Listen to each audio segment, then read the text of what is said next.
तो बच्चों आज की क्लास में हम पढ़ेंगे 10th क्लास के साइंस के ऑब्जेक्टिव क्वेश्चन, ठीक है। और ये जो है चैप्टर भौतिकी का होने वाला है, पहला चैप्टर। तो प्यारे बच्चों पहला चैप्टर का जो है सारा ऑब्जेक्टिव क्वेश्चन आज की क्लास में पढ़ने वाले हैं। तो प्यारे बच्चों पहला नंबर क्वेश्चन देख लीजिए क्या है।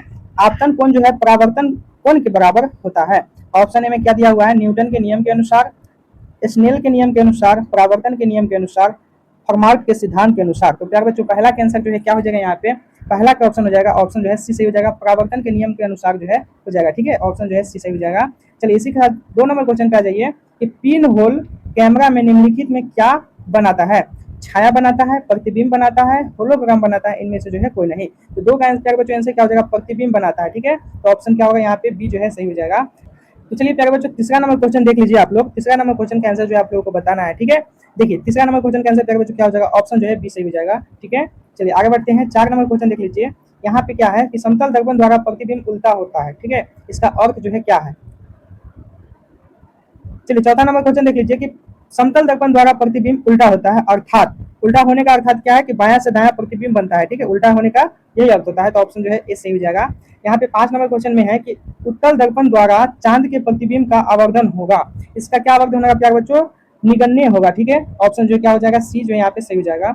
चलिए 6 नंबर क्वेश्चन देख लीजिए कि जब वस्तु फोकस पर हो तब अवतल दर्पण में बना प्रतिबिंब होता है, वास्तविक और केंद्र पर होता है, आभासी होता है, अनंत पर होता है, या कोई प्रतिबिंब नहीं बनता है। तो प्यारे बच्चों यहाँ पे जो है क्या हो जाएगा, अनंत पर होता है। ऑप्शन जो है सी सही हो जाएगा। चलिए 7 नंबर क्वेश्चन देख लीजिए कि अवतल दर्पण में फोकस पर बना प्रतिबिंब होता है। तो अवतल दर्पण में फोकस पर बना प्रतिबिंब प्यारे बच्चों क्या होता है, वास्तविक और उल्टा होता है। ऑप्शन जो है क्या होगा, सी जो है यहाँ सही हो जाएगा। 8 नंबर देख लीजिए कि जब वस्तु अनंत पर हो तब अवतल दर्पण में प्रतिबिंब होता है, अनंत पर होता है तब प्रतिबिंब क्या होता है, अवतल दर्पण में प्रतिबिंब क्या होता है, फोकस पर, और वास्तविक उल्टा होता है, ठीक है साथियों। ऑप्शन जो है बी सही हो जाएगा। चलिए आगे देखिए 9 नंबर क्वेश्चन है कि निम्नलिखित में कौन सा प्रकाश के लिए अपेक्षाकृत सघन माध्यम है। साथियों यहाँ पे जो हो जाएगा केरोसिन हो जाएगा, ठीक है, केरोसिन। ऑप्शन जो है सी सही हो जाएगा। चलिए 10 नंबर क्वेश्चन है कि लेंस की क्षमता का एसआई मात्रक जो है क्या होता है। इसका एसआई मात्रक कौन सा ऑप्शन सही हो जाएगा, ऑप्शन देख लीजिए, ऑप्शन बी भी देख लीजिए, ठीक है। चलिए ऑप्शन सी भी देख लीजिए, ऑप्शन डी भी देख लीजिए। क्या बच्चों ऑप्शन जो है क्या हो जाएगा, सी जो है यहाँ पे सही हो जाएगा, ठीक है। 11 नंबर क्वेश्चन देखिए, अपवर्तनांक की इकाई जो है क्या होती है प्यारे बच्चों, कोई इकाई नहीं होती है, ठीक है साथियों, कोई इकाई जो है इसकी नहीं होती है। 12 नंबर क्वेश्चन है कि प्रकाश का अपवर्तन होता है क्योंकि, प्रकाश का अपवर्तन क्यों होता है वो पूछा जाएगा, क्योंकि प्रकाश की गति में परिवर्तन होता है प्यारे बच्चों, इसलिए ऑप्शन क्या हो जाएगा, ए जो है सही हो जाएगा। 13 नंबर क्वेश्चन है कि सूर्य से आने वाला प्रकाश पुंज, सूरज से आने वाला प्रकाश पुंज जो है निम्न में कौन सा है। तो सूरज से आने वाला प्रकाश पुंज जो क्या होता है, समांतर प्रकाश पुंज होता है, इसलिए क्या हो जाएगा, ऑप्शन जो है बी सही हो जाएगा। 14 नंबर क्वेश्चन है कि किरणों के समूह को क्या कहते हैं। तो किरण के समूह को जो है प्रकाश पुंज भी कहते हैं और किरण पुंज भी कहते हैं, ठीक है। इसलिए ऑप्शन जो है सी जो है सही हो जाएगा, यानी ए बी दोनों सही हो जाएगा प्यारे बच्चों। ऑप्शन जो है सी हो जाएगा यहाँ पे सही। 15 नंबर क्वेश्चन है कि आभासी प्रतिबिंब जो है कैसा होता है। प्यारे बच्चों आभासी प्रतिबिंब जो है कैसा होता है, सीधा होता है, ठीक है, सीधा होता है। ऑप्शन जो क्या होगा यहाँ पे, ऑप्शन जो यहाँ पे प्यारे बच्चों क्या हो जाएगा, बी जो है सही हो जाएगा, ठीक है। चलिए आगे देख लीजिए 16 नंबर क्वेश्चन है कि निम्नलिखित में यानी निम्न में आवर्धक शीशा यानी मैग्नीफाइंग ग्लास जो है कौन है। इसमें से कौन सा ऑप्शन सही हो जाएगा प्यारे बच्चों, तो उत्तल लेंस जो है सही हो जाएगा, ठीक है। चलिए आगे देख लीजिए 17 नंबर क्वेश्चन देख लीजिए क्या है इसमें कि कौन सी लेंस में वास्तविक एवं आभासी दोनों प्रतिबिंब के, दोनों प्रकार के प्रतिबिंब बन सकते हैं। उत्तल लेंस, अवतल लेंस, ये भी दोनों, इनमें से जो है कोई नहीं। तो प्यारे बच्चों कौन हो जाएगा, उत्तल लेंस जो है यहाँ पे सही हो जाएगा, ऑप्शन जो है ए सही हो जाएगा, ठीक है। 18 नंबर क्वेश्चन है कि लेंस की फोकस दूरी यानी एफ, फोकस दूरी को प्यारे बच्चों किससे डिनोट करते हैं, एफ से लिखते हैं, ठीक है। तो यहीं पे वही पूछा गया है कि लेंस की फोकस दूरी एफ एवं क्षमता पी हो तो इसका जो है फार्मूला एक लेखा से समझिए तो बताना है। तो क्या हो जाएगा प्यारे बच्चों, ऑप्शन जो है बी सही हो जाएगा, ठीक है। चलिए आगे देख लीजिए 19 नंबर क्वेश्चन है कि फोकस दूरी इतना दिया हुआ है तो अवतल दर्पण की वक्रता त्रिज्या जो है क्या होती है। तो आप लोगों को पता होगा कि इस फोकस दूरी की वक्रता त्रिज्या क्या होती है, दुगुनी हो जाती है, यानी 40 हो जाएगा साथियों। ऑप्शन जो है क्या हो जाएगा, सी जो है सही हो जाएगा। चलिए 20 नंबर क्वेश्चन देखिए क्या है, कांच की एक समांतर पट्टिका पर श्वेत की किरण तिरछी आपतित होती है, निम्नलिखित में से कौन सा, ठीक है, निम्नलिखित में कौन प्रथम अपवर्तन के साथ घटित होगा। साथ में यहाँ पे 20 का आंसर जो है बताना है, क्या हो जाएगा यहाँ पे, विचलन हो जाएगा, ठीक है, विचलन। तो ऑप्शन जो है ए सही हो जाएगा। 21 नंबर क्वेश्चन देख लीजिए कि उत्तल दर्पण में आवर्धन का महत्व मान है। यार बच्चों आवर्धन का महत्व मान क्या हो जाएगा, ऑप्शन जो यहाँ पे सी सही हो जाएगा। चलिए 22 नंबर क्वेश्चन देख लीजिए क्या है, 22 नंबर क्वेश्चन देखिए और 22 का आंसर बताना है आप लोगों को, ठीक है। किसी वस्तु का अवतल दर्पण द्वारा बना प्रतिबिंब आभासी सीधा तथा वस्तु से बड़ा पाया गया है, तो वस्तु की स्थिति कहाँ होनी चाहिए प्यारे बच्चों, कहाँ होनी चाहिए, ठीक है, वो पूछा जा रहा है। ये होना चाहिए दर्पण के ध्रुव तथा मुख्य फोकस के बीच में होना चाहिए। ऑप्शन जो है क्या होगा, डी जो है यहाँ पे सही हो जाएगा, ठीक है। 23 नंबर क्वेश्चन देखिए क्या है कि फोकस दूरी 10, ठीक है, फोकस दूरी क्या है 10 सेंटीमीटर है और अवतल दर्पण द्वारा उत्पन्न आवर्धन घनत्व होगा यदि वस्तु दूरी का मान बताना है, ठीक है प्यारे बच्चों। तो क्या हो जाएगा यहाँ पे 10 हो जाएगा, ठीक है, 10 ही हो जाएगा, यानी 10 से कम हो जाएगा। ऑप्शन जो क्या होगा सी जो है सही हो जाएगा। 24 नंबर क्वेश्चन देखिए कि फोकस से ध्रुव की ओर आने पर अवतल दर्पण में आवर्धन का मान जो है क्या होता है, बढ़ता है, घटता है, अचर रहता है।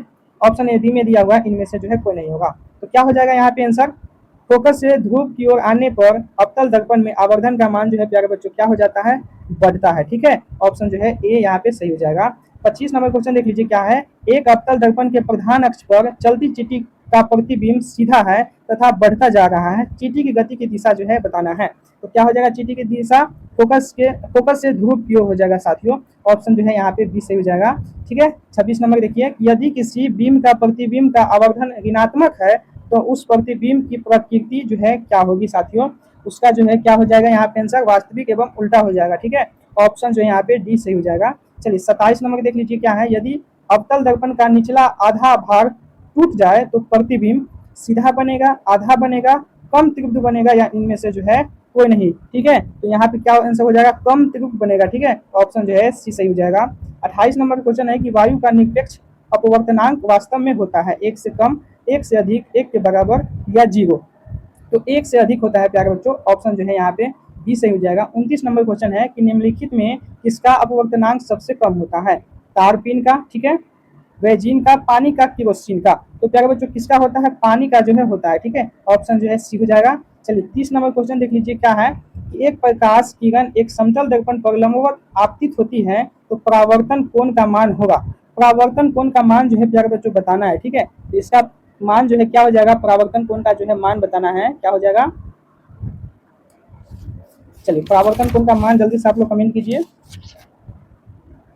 चलिए आप लोगों को हम बता देते हैं परावर्तन कोण का जो है मान क्या हो जाएगा प्यारे बच्चों, इसका मान जो हो जाएगा ये हो जाएगा जीरो, ठीक है, जीरो। ऑप्शन जो है सॉरी डी नहीं सी डी हो जाएगा, ठीक है। ऑप्शन क्या हो जाएगा यहाँ पे, डी जो है सही हो जाएगा प्यारे बच्चों, 0 डिग्री, ठीक है, 0 डिग्री। आप लोग जो कंफ्यूजन नहीं होना, 0 डिग्री है, ठीक है। ये जो लिखा हुआ है क्या लिखा हुआ है, 0 डिग्री लिखा हुआ है, ठीक है। चलिए 31 नंबर क्वेश्चन देख लीजिए कि अवतल लेंस द्वारा प्राप्त प्रतिबिंब होता है, छोटा होता है, सीधा होता है, आभासी होता है, इनमें से जो है सभी। तो ऑप्शन जो है डी सही हो जाएगा, ठीक है, ये सभी हो जाएगा। ऑप्शन जो है यहाँ पे डी सही हो जाएगा।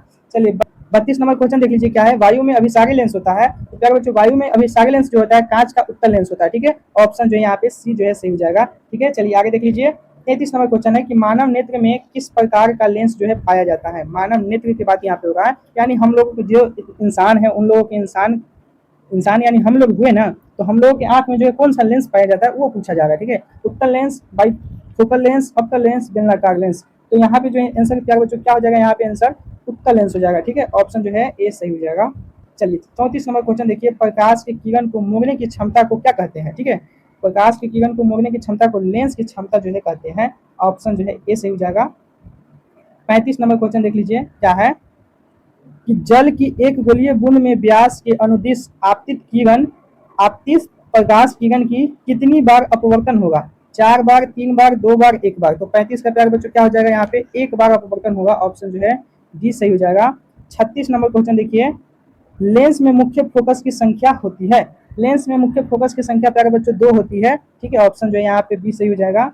चलिए 37 नंबर देख लीजिए, समतल दर्पण द्वारा बना प्रतिबिंब होता है। तो बना प्रतिबिंब काल्पनिक होता है। ऑप्शन जो है यहाँ पे बी सही हो जाएगा, ठीक है। आगे देखिए 38 नंबर क्वेश्चन है कि सरल सूक्ष्मदर्शी में किसका उपयोग होता है। इसमें होता है किसका उपयोग होता है प्यारे बच्चों, उत्तल लेंस का जो है उपयोग होता है, ठीक है। ऑप्शन जो है डी सही हो जाएगा। चलिए 39 नंबर क्वेश्चन देख लीजिए क्या है, अवतल दर्पण में आवर्धित काल्पनिक प्रतिबिंब बनाने के लिए